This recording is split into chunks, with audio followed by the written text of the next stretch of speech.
So, coming off my last video, I had mentioned that my back got messed up, and while it's still messed up, I'm able to sit in the chair and record things, so I thought it'd be kind of fun to talk about what I did. Since I couldn't sit for 5 days, couldn't use my computer and do all that, I went ahead and delved into the world of Pokémon ROMHacks, and I completed 6 with some fast forward. I gotta play my favorite Pokemon game, but I gotta do it quickly and all that. I completed 6 ROMHacks, and I think it'd be kind of fun to talk about and rank them and, get something positive out of my back hurting quite a bit all the time for the last couple days. So here we go. All right, up first is a Pokemon Modern Emerald. So Modern Emerald is essentially just Pokemon Emerald, but it's really customizable, and there's a whole bunch of different stuff you can do. There's a built-in randomizer, there's a built-in Nuzlocke mode. You can change between the physical special split being on and off at any time. It adds new encounters of Generation 4 and I think up to Gen 9 Pokemon, but it's the evolutions. So you have Mankey, Primeape, Annihilate, but you don't have all of the new Pokemon. You just have those new evolutions for them. There are other things where you can make the new encounters only happen when you beat the Elite Four. You can have them happen all the time. There is just an absolutely asinine amount of customization that you can do in Modern Emerald to basically make it the Gen 3 experience that you want. Now, I played it with I guess a fork that added ORAS, Omega Ruby, Alpha Sapphire inspired tile sets, and I thought the game looked great. I thought it was pretty darn fun. Here are some screenshots from the website here. Again, the things don't look quite like what I was doing. You can see, I think that's Regieleki. I've only ever played up to Gen 7, so I'm not super familiar with the new stuff. You can see Annihilate down here. Right here, there's Roserade. And Modern Emerald, it was the first one I played through, and it is just the Pokemon Emerald experience. The story's the same and all that stuff. You go to the Battle Frontier. Battle Frontier is not something I'm particularly interested in Pokemon games, but I would absolutely give this a strong, very strong A. It is the vanilla plus hack for Modern Emerald, but I'm really excited because I'm going to talk a little bit more about it when we get to the next one here. Next one I want to talk about is Pokemon Heart and Soul. This one is super recent. It is a Gen 2 remake / Gen 4 demake of Gold, Silver, Crystal, and Heart Gold and Soul Silver, kind of combining the best aspects of both of those. And it's a really fun experience playing through Johto. The level curve has been adjusted. There's a bunch of customization options. I think the graphics look absolutely stellar. You have following Pokemon. It looks really good and is essentially kind of faithful to be the if Gen 2 got a Game Boy Advance remake. I don't think it's quite there because it's a little too good for an official mainline Pokemon game, but it does keep very much that faithfulness in mind to decisions that Game Freak would make. Another really cool thing is the gym leaders now have new Pokemon. Falconer has a Noctowl. He actually, I know it's crazy, the Johto gym leader uses a Johto Pokemon on their team, which is really sick. And you, of course, can go all the way through Kanto. And this also, in the newest version, which is 1.2.1, you have the Battle Frontier, which is super sick. So, Heart and Soul, I'm going to put in A tier right alongside Modern Emerald. The main thing I want to talk about with Pokemon Heart and Soul is that it's actually built off of Modern Emerald, which is why I talked about Modern Emerald first. So you have basically all of the same customization options, the physical special split, whether you want to, you can literally go into the options menu at any time and turn on and off the physical special split, which is just wild to me. You can switch between a new menu style. You can switch between the gold and silver music, I think, and then the GBA music, and then also the Heart Gold and Soul Silver soundtracks. You can do all kinds of stuff. Again, the built-in Nuzlocke and built-in randomizer are also in there. And that makes me a little excited because this is a full-ass remake of Gen 2 using Modern Emerald. So if we're lucky, and like, because Pokemon ROMHack developers, they're like Sonic fan game creators. Like, they are just incredibly talented people. Like, and definitely the big ones, like the Pokemon ROM hacking community, from what I've indulged in, like the history of it, is like just in one of the best positions it's ever been in. There's a lot of incredibly talented people making incredibly talented games like the ones I've played here. And the proposition that there may eventually be a Gen 3 remake / demake of every single generation of Pokemon just seems awesome. Because in my ideal world, I would basically love every single Pokemon game to be remade in the style of Black and White and Black and White 2, because the battle engine and like being able to see the full Pokemon, that's one thing that I'm a stickler for. I've gotten made fun of for it in the past, but like, I really hate using Pokemon that have bad back sprites, like Gen 2 Piloswine. Why am I sending out a piece of poop against my opponent? And I know there are a lot of people that don't care about it, but like, I love that you can see the entire Pokemon that's battling for you in Generation 5. But the next best thing, getting demakes, you know, having Pokemon Platinum in the Generation 3 engine, is the next best thing. It'd be really cool that I wouldn't have to sit there and watch Blissy's health go down for 20 minutes, where I could make 2 sandwiches, 3 phone calls, and get my taxes done. Not only is Heart and Soul incredibly solid, really cool, also really awesome thing about Heart and Soul is that rare encounters are like shown on the map on the routes. And they're like, they've redistributed the different encounters. So like, you can get Houndour on the route left of Violet City, for example, and you can like change the time whenever. It's really good. I'm actually doing a second run through right now with Team Eevee, because I've never done that before, and I figured this would be the best way to do it. So not only is Heart and Soul very good on its own, but its mere existence gets me really excited that we might get like a Gen 3 Diamond and Pearl Platinum. We might get a Gen 3 Black and White 2. We might get a Gen 3 Alola.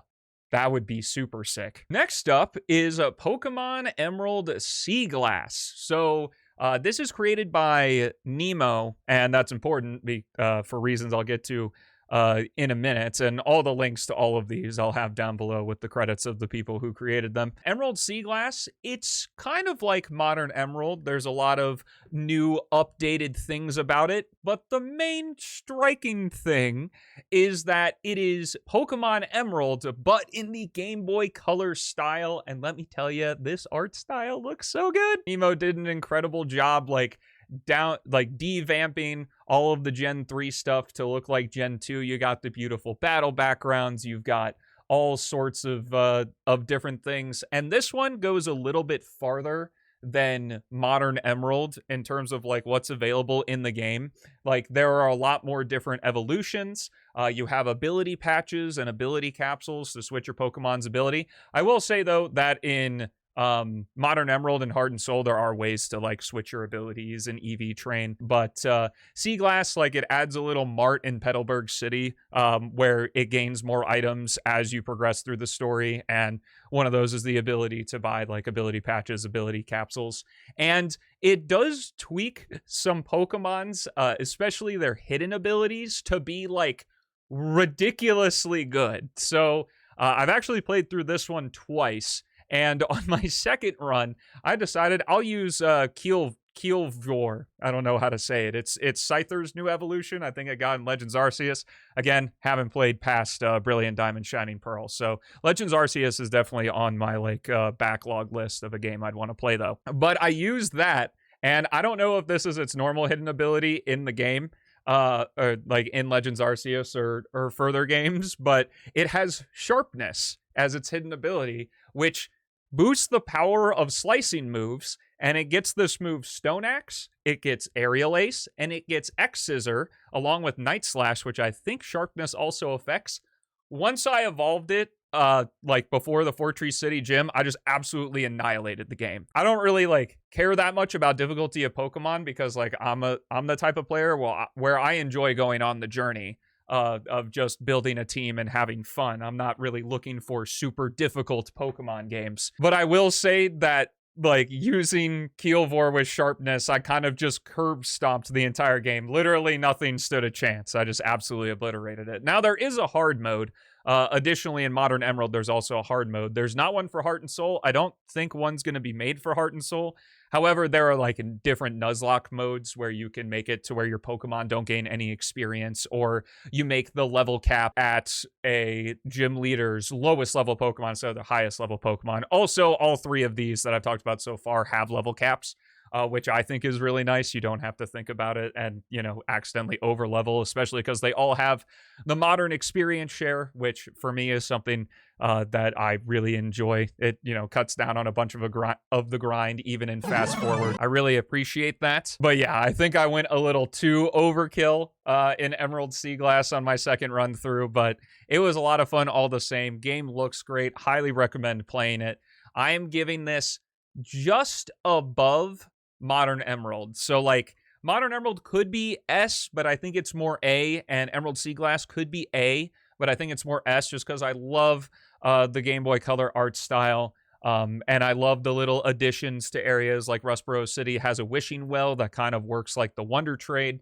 And it's just a lot of fun, man. I love the little extras. Also, I should say, I don't know if Heart and Soul and Modern Emerald followed this, but for whatever reason, Annihilate, ROMHacks love giving Annihilate guerrilla tactics, which to my knowledge is not an ability that it normally has. What it does is it locks you into using one move, but it increases the attack of those moves by 1.5 times, I think. And that might sound a little familiar because I believe that's just a choice band, like a choice band held item. But it's its ability. So you can give Annihilate close combat, have guerrilla tactics, and then give it a choice scarf. My first run through of Emerald Seaglass, I literally didn't use a single other Pokemon in the Battle Frontier. I completely annihilate the Battle Frontier with just Annihilate. It was absolutely insane. That Pokemon is ridiculous, but I did have a Latios and Feraligatr on backup there. But yeah, I definitely recommend playing through Emerald Seaglass. Bringing us to our next one, Pokemon Lazarus. This is the sequel hack from Nemo. That's why I wanted to talk about Seaglass first. Where Lazarus is set in an entirely new region. It's kind of archipelago-like, like Hoenn is, but it does a great job at not having you like be forced to surf everywhere. There's like a ship that you unlock, I think, after the second gym that allows you to go wherever. And this is my first, and at the time of this, only experience I have playing a ROM hack that's in a new region, other than Pokemon Unbound. But I played that a long time ago. I might need to give that a replay. I didn't care for it too terribly much, but I might like it a lot more now. But Lazarus looks absolutely gorgeous. This one also came out very recently. And I have not been immersed in a Pokemon game like I have been with Lazarus. I don't know if it was just the novelty of the new region. There are no Fakemon other than some non-canon Mega Evolutions, which I'm not super huge on. I don't like Fakemon, but I just don't use the Mega Evolutions, and it doesn't really bother me. But that also leads me to say, kind of like how I talked about how there's a possibility, you know, we could maybe get like D-makes of every generation on the Game Boy Advance. There is a thing called Pret's Poke Emerald Disassembly, which from what I understand is just a decompilation of Pokemon Emerald by Pret. And it's what a lot of these ROM hacks use to create stuff. But there's also something called, I think it's Pret's Emerald Expansion. Let me check real quick. Okay, so the expansion I was just talking about was led by Pocky, not Pret. So Pret did this assembly, and as far as I understand, Pocky did the expansion. The expansion allows you basically any gimmick that's appeared in a Pokemon game you can shove into Pokemon Emerald. So like I mentioned, Lazarus, GBA Pokemon Emerald ROM hack has Mega Evolution. It has the different Pokemon forms, like you can find Hisuian Growlithe, you can find Alolan Vulpix. You can also find those in Seaglass as well. But that's really cool and makes, you know, the proposition of stuff like maybe X and Y or Alola being remade in like the GBA style, whether it's like what Nemo's doing or like Modern Emerald or Heart and Soul. It's pretty exciting because I would say that like GBA is my favorite way on phone to play these games, like the best experience there. Pokemon Lazarus, easy S. It was so fun. The only real issue I had with it is that it felt kind of rushed toward the end, and that there's basically no post game. There is a place where you like defend your champion title, but as far as I know, there were no like post game quests or anything like that. But this, I would definitely say, if you are just getting into Pokemon ROM hacking, I highly recommend that Lazarus is one of the first ones you start with. If you're a little uncomfortable with going into a brand new non-canon region, I would try Seaglass first, because these two share a lot of things with each other. Next up that I played was a Pokemon Fire Red Team Rocket Edition. Now, this is a very interesting proposition because it's Pokemon Fire Red, but from the perspective of Team Rocket. There's also another ROM hack just called Pokemon Team Rocket Edition, which I think is like all of the regions and stuff, but it seemed like really involved and had Fakemon and shit. So it wasn't something that particularly interested me, but I was definitely interested in this one. The idea is that it takes like the story, and you kind of learn a lot of things that are going on behind the scenes of Fire Red. And I think that it's meant to be canon. I'm going to check real quick. Okay, as far as I can tell on their official website, there is no claims that this is meant to be like canon or whatever. But I do think that at least the proposition of it kind of makes it seem like it's trying to be canon. It's not. Take that with a grain of salt. It is not. The story, it's pretty cool. It kind of starts the way that you would expect. You become a grunt for Team Rocket, and then slowly you make your way through the ranks and stuff. But really nosedives at the end. And it's like cool, but also like it's just so asinine that it's like weird. It's hard to take seriously because of how ridiculous the premise becomes. Like, spoilers, Missing No is real and like actually a part of the story. And while I thought it was really novel and really cool, and I really enjoyed it being part of the story, like claiming that it's meant to be like a canon thing, no, it's just not. And like the whole idea is like every character you met along the way is actually secretly an asshole. Like, spoilers, Bill, total asshole. The captain on the SSN, kind of an asshole. Lieutenant Surge does steroids, you know, and that kind of stuff. And it's okay, but like, at least for me, the vibe of Team Rocket Edition is, I feel that in some areas, because of the premise, it made kind of the authors feel like it was fine to be a little overkill. There's some things that I'm like, yeah, this doesn't really need to be in a Pokemon game. This is kind of weird. Now, it's a ROM hack, whatever, but I would definitely say I do not recommend giving this ROM hack to your kid. Now, gameplay-wise, it's really cool. Like, you kind of start in Celadon City, and then you go into Mount Moon, and you do the Mount Moon stuff, and then you, like, go over to Cerulean, and then down to Vermilion, and then you go to Fuchsia, I think. Like, you bounce all over the place in the Kanto region. It's really cool. And one of the main gameplay things is, depending on your rank that you are in Team Rocket, you can steal a Pokemon from a trainer when you defeat them. So that's really cool. There's no like modern experience share. There's no infinitely reusable TMs. It's definitely like mostly Fire Red at its core, but like the gameplay wise, it was super fun. I have no complaints at all about that. There's also like a really light morality system that's really easy to cheese. So like you kind of have to get invested into the world if you want it to mean anything. Like there are police around and you have a bounty on your head. And if you keep your bounty low enough, the policeman will give you special items like the regular experience share or the lucky egg. Or Sludge Bomb. Yeah, I would say approach this one with caution, and I'm going to give it a solid B because it's got high A tier gameplay, but kind of like a C story. And finally, Pokemon Recharged Yellow. This one is a recreation of Pokemon Yellow, again, I believe, using Modern Emerald. I don't think it uses the Modern Emerald expansion, but what I do know, and what's really cool, is the person creating Modern Emerald is also creating Modern Fire Red and Leaf Green. And while from a player's perspective, that might be redundant because Recharge Yellow would be a little bit obsolete because we'd have Modern Fire Red and Leaf Green, and if it would be really cool if like there was some Pokemon Yellow stuff in there. Like you could check the trash can in Oak's lab and you would get the Pikachu, or like there'd be a ball behind him or something and you could get Pikachu as a starter. And then maybe you can like in the Pokemon Yellow locations find the starters and stuff. But Recharge Yellow is really fun. It ticked all the right boxes. I think there was a really cool setting. It doesn't have nearly as many settings options as Modern Emerald or Heart and Soul, but you do have the Nuzlocke option. You do have difficulty options. I played it on the classic mode. And there's still a good amount of stuff that you can choose between. You can choose between the guy and the girl at the beginning. It's really cool. The graphics look really nice.